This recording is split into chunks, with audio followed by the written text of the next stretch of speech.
ছোট্ট সোনামণিরা, এখন আমরা শিখব ব্যঞ্জন বর্ণ।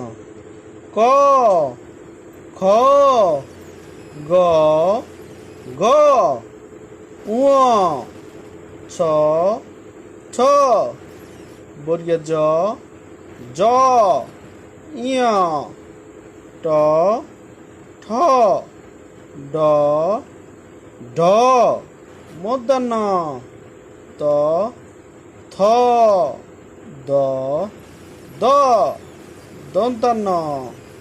আমরা আবার পড়ছি। ক, খ, গ, ঘ, ঙ, ছ, ছ, বর্গের জ, জ, ঞ, ট, ঠ, ড, ঢ, মূর্ধন্য ন, ত, থ, দ, দ, দন্তান্ন।